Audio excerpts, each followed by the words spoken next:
7ই মে উচ্চ মাধ্যমিকের রেজাল্ট বেরিয়েছে, তার সঙ্গে আইএসসি, সিবিএসসি 12 সমস্ত কিছু রেজাল্ট বেরিয়ে গেছে। এখনো পর্যন্ত কোনো ছাত্রছাত্রী রাজ্যের কোনো কলেজে ভর্তি হতে পারছে না। 17টা বিশ্ববিদ্যালয়ের মধ্যে 460টি কলেজ রয়েছে, সেই কলেজগুলোতে কোনো রকম ভাবে ভর্তি প্রক্রিয়া চালু করতে পারছে না কলেজ কর্তৃপক্ষরা। কারণ কি না, কারণ হচ্ছে মুসলমান তোষণ।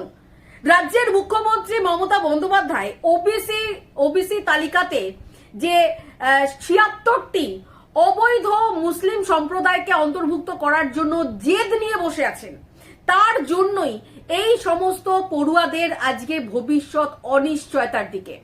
প্রচুর ফর্ম ফিল আপ হয়েছে, এখনো পর্যন্ত কোনো ভর্তির কোনো নামগন্ধ নেই। কলেজের থেকে একের পর এক ডেট দেওয়া হচ্ছে যে পরবর্তী লিস্ট, মেরিট লিস্ট আনানো হবে অমুক ডেটে অমুক ডেটে। এইভাবে দিনের পর দিন তারিখ পে তারিখ হয়ে যাচ্ছে, অথচ কোনো রকম ভাবে কোনো ভর্তি প্রক্রিয়া চালুই করতে পারছে না, শুধুমাত্র এই ওবিসি সংরক্ষণের জেদের জন্য। যেটা দেখা যাচ্ছে যে প্রচুর পড়ুয়া যাদের টাকা পয়সা রয়েছে তারা বাইরে চলে যাচ্ছে, অন্য রাজ্যে চলে যাচ্ছে, প্রাইভেটে পড়াশোনা শুরু করে দিয়েছে।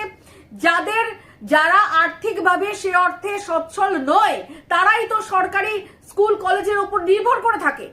এখন সেই পরিস্থিতি দাঁড়িয়ে গেছে এখন রাজ্যে যে আর্থিকভাবে যারা সচ্ছল নয় তাদেরকেই এখানে মুখ গুজে পড়ে থাকতে হচ্ছে, আর তাদের ভবিষ্যৎ এভাবে অনিশ্চয়তার দিকে ঠেলে দিচ্ছেন রাজ্যের মুখ্যমন্ত্রী।